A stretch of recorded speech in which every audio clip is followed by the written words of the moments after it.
Déconfinement, les premiers pas à l'école maternelle, quel vécu particulier dans un contexte de crise sanitaire?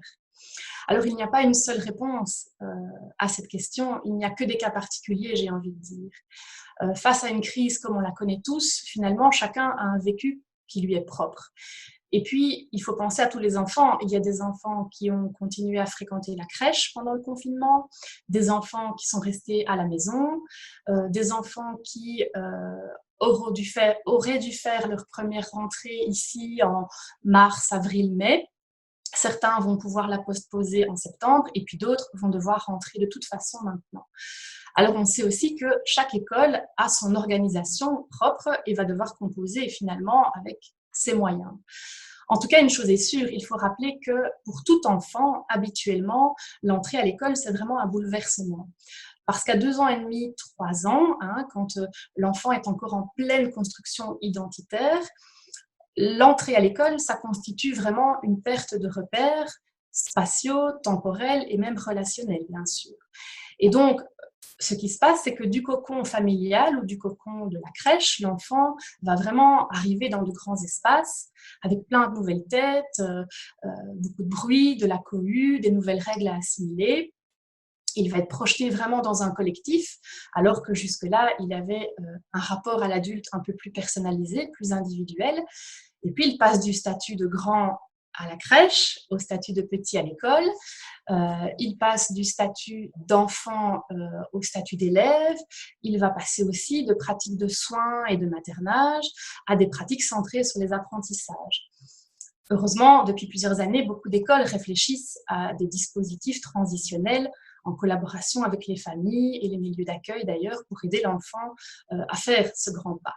Maintenant, j'ai envie de dire, dans la crise sans précédent que nous connaissons, il y a évidemment encore beaucoup d'incertitudes par rapport à l'impact sur les enfants, mais moi j'aurais envie de donner un peu 3 hypothèses.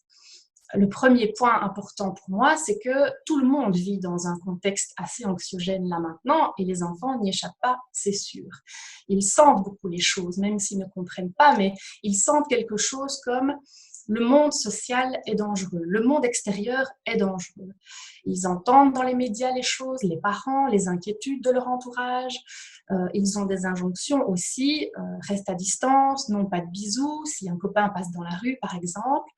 Et puis, ils ont aussi l'occasion de voir les membres de la famille élargie en visioconférence. Et voilà, ils sentent vraiment qu'il se passe quelque chose de particulier. Et ils essayent, ces enfants, avec les moyens du bord, comme ils le peuvent, de faire sens à quelque chose qui finalement n'en a pas beaucoup pour eux, sans doute pas pour les adultes non plus, j'ai envie de dire. Alors cette grande entrée dans le monde social, elle a vraiment quelque chose qui peut être vécu comme très inquiétant pour les enfants en ce moment, et aussi quelque chose de paradoxal. Parce que pourquoi entrer dans le monde social alors que je dois garder mes distances? Voilà. C'est humain, dans une situation où on sent du danger, on a tous envie de rester repliés sur soi, rechercher la protection. Alors, deuxième point, à tout ce vécu qui est lié à la crise actuelle, c'est sûr qu'il y a probablement des difficultés concrètes qui vont s'ajouter à la réorganisation sociale et scolaire. Par exemple, l'enfant qui rentre à l'école va arriver dans un milieu inconnu, peut-être sans avoir eu l'occasion de se préparer. Il va passer dans les bras des adultes, mais ces adultes, il ne les connaît pas.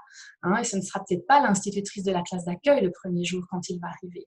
Peut-être qu'il va devoir faire du lien avec une personne masquée, et c'est compliqué parce que le lien d'attachement, on le sait bien, se crée vraiment dans la proximité à l'adulte et dans la disponibilité émotionnelle de l'adulte. Alors, il va peut-être, cet enfant, découvrir un local qui n'est pas finalement la classe d'accueil prévue au départ, retrouver des copains, mais qu'on ne lui aura pas forcément présenté, et puis retrouver un rythme social qui aura été perdu pendant quand même plusieurs mois pour la plupart d'entre eux. Il faudra aussi se séparer et séparer un de ses parents. Il faut rappeler quand même que pendant au moins 2 mois, ces enfants seront restés dans des liens très intenses, très continus avec leurs parents, voilà, sans aucune rupture. Et donc là, la séparation, ça peut avoir un effet de rupture justement. Et donc, on le voit sur le terrain, il y a probablement des expériences nombreuses de discontinuité qui se profilent. Et là, les adultes, les professionnels ont vraiment un grand rôle à jouer, c'est très important. Alors, troisième point aussi, les enfants risquent d'arriver dans un contexte tendu. Et il est vraiment important que les enfants ne soient pas le réceptacle du stress des adultes. Bien sûr, c'est compliqué quand on est un professionnel de reprendre le chemin de l'école, mais voilà, il faut vraiment pouvoir réaménager les choses pour que les enfants puissent tout doucement réenvisager un pas après l'autre et pas dans le chaos. Et puis de l'autre côté, il y a aussi les parents peut-être qui ne seront pas forcément confiants tout de suite pour remettre ou déposer pour une première fois l'enfant à l'école. Ils ont besoin d'être rassurés, ces parents.